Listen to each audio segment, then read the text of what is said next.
was something he said he would never do, but ultimately did. While fighting back the tears, State Senator Lou DeLuca called it quits. The Woodbury Republican has been under fire ever since he admitted to asking a trash hauler with alleged mob ties to essentially rough up his granddaughter's husband, someone he thought was abusing her. Without her support, continuous. Reading from a prepared statement with his family by his side. But with all of the support and kind wishes also comes a realization there's a time and place for all things to end. Embattled State Senator Lou DeLuca did what he swore all along he wouldn't do. He resigned. We fought the good fight.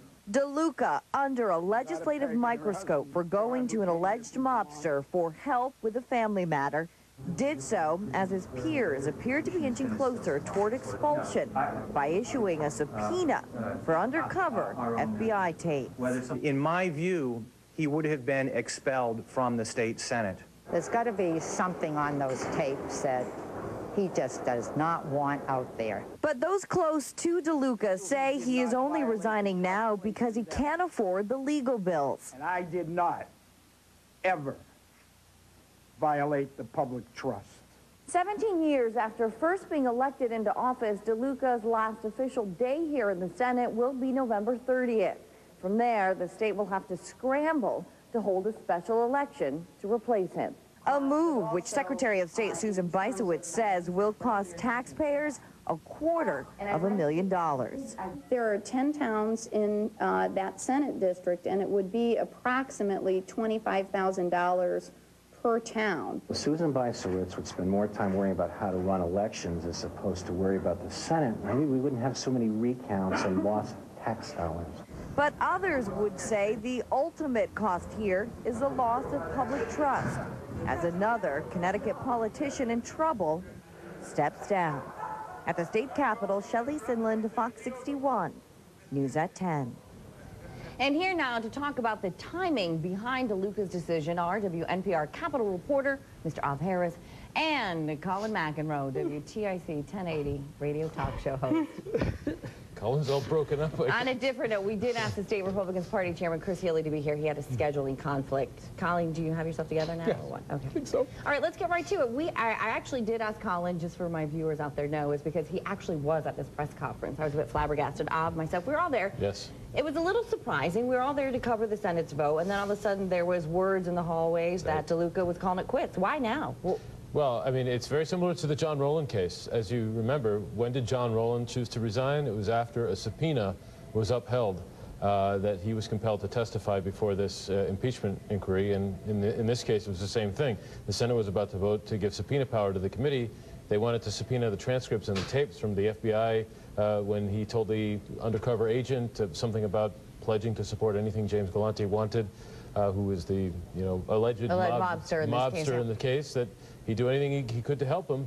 And I talked to Marty Looney, who was the chair of that committee. He said, we don't know. We weren't sure what was on those tapes. We wanted to. It was an information gathering process. Could have been something exculpatory. Well, it could have been nothing. Edith Craig thinks something was on that tape, but we will never know. Some, though, are angry. They believe DeLuca got a raw deal here. Colin? No, that's nonsense. I mean, what was a raw deal was that it took 6 months to do something that's pretty obvious. The average, middle school discipline committee could have handled this thing in 6 months. And DeLuca went down, as far as I'm concerned, telling the same untruths that he was telling all along. I mean, I'm certainly looking forward to his big initiative now on domestic violence and abuse. But I'd like to point out that, according to the story that we have, he went to Galante in 2005.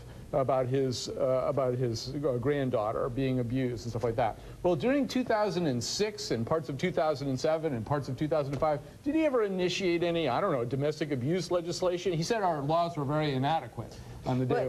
Yeah, we got to move on. We'll get back to the domestic abuse. Let's go to one of our viewer emails, and they wrote me this email after the story aired on the news, the story that you just saw. This viewer said this. He said, I just thought it was interesting that DeLuca announced retirement as the case was mounting against him. He probably stands to hold on to several state benefits and a pension at taxpayer expense as he retires. However, if he were ousted, he probably would not be entitled to any benefits. Anyone know the answer to this question? It's not exactly true. They did. They tried to pass the bill last year that would revoke pensions for people who are guilty of dishonorable services, but as legislators are not the best at self-policing, that did not pass. So he would still be entitled to some pension. Roland gets 50 grand a year. I think Lou's up for about 10 grand a year. Ernie Newton, I think, gets about 8,500 a year. Plus health benefits. Plus yeah. Let's go back to DeLuca. He, again, did say that he wants to continue his fight against domestic violence. Let's go to the tape and hear what he has to say. I believe in my heart that my actions were designed to protect my family and to keep my family whole and safe from the horrible nature of domestic violence. But what I did and the choices I made were not the right ones. You have a hard time believing this. Yeah, first of all, you think those weren't the right choices to go to violent people to deal with this? No, look, I don't believe for a second that he ever went to the Waterbury police chief. That story has never made any sense. And he's done more to muddy the world or muddy the field about domestic abuse than anybody I can think of. I can't imagine he has a constructive role to play now. And again, in my story, I said this is just another case of a politician in trouble leaving office. Let's go to tape. Someone asked Senator John McKinney, he is the minority leader now who replaced DeLuca, asking him, is this another case of something that's hurting the institution? Let's go. I think the institution is strong and the institution will survive. There have been a lot of things that have happened over the last couple of hundred years in the state of Connecticut, and our institution remains very strong.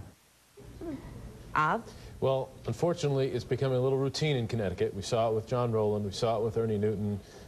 People deny there's any wrongdoing and then finally admit there's wrongdoing, and then they say they're never going to resign because they never violated the public trust. And then they resign. So it's almost becoming unfortunately, it's not so surprising anymore in Connecticut. Colin, it seemed like you wanted to add something. No. Let's move along. Okay, let's move along to another politician in trouble, this time a Democrat. Eddie Perez apparently used $20,000 of taxpayers' money for his own newsletter leaflet. And Colin brings up to speed on the latest there. To the best of my knowledge, he got a whopping fine. Take that, Eddie, $839. What are you going to do about that? That'll teach him a lesson. Again, he used $20,000 taxpayers' money to produce 50,000 copies of a 16-page newsletter called the Hartford Educator. It was made to look as a faux newspaper, which of course praised Eddie. The Republican Party did file a complaint. Let's go to our graphic. We actually have a comment from Chris Healy referring to the Election Enforcement Commission fine of $829. Chris Healy said that was comically inept, called it an $800 slap on the wrist. It goes back to what you're saying.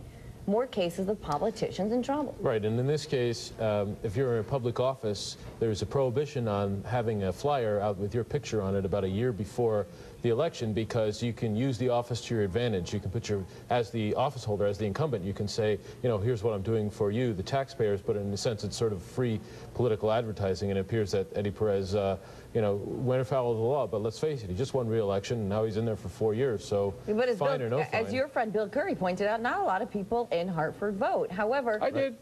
Right, well, as I said, not Do you actually live in Hartford? I live in Hartford. I vote in Hartford. I'm like one of the few people in the press who does that. It's just a crazy thing I decided to try. I used to live in Hartford, and now I have since moved. But Eddie Perez's campaign... Look, this is the least of Eddie's problems. I mean, you know, the $839 fine's the least of his problems. His problems are like with kitchens and parking contracts and stuff like that. Those are the big problems. But back to this faux newspaper, his campaign or someone from his office said that they thought it still was applicable to the 5-month rule where you're not allowed to do it 5 months before the election. The state legislature did just change that to a year. Yeah. You know, look, all these election things that come up, I'm not sure how effective the Elections Commission's been with any of this stuff. We've been through it all with Jody Rell with the Marco Polo story, and then, you know, I don't know, a year goes by and it turns out somehow or other she's got the mailing list from the tourism department with the people applying for the grants and stuff like that. I'm not sure election laws are really being enforced really strongly in this state right now. It's nice to see somebody get fined, though. Yeah, well, we have 10 seconds up. I think a lot of people just view it, unfortunately, as a cost of doing business, and that's the way you have to run elections and campaigns. All right, gentlemen, thank you. Thank you. You're so welcome. You're very welcome.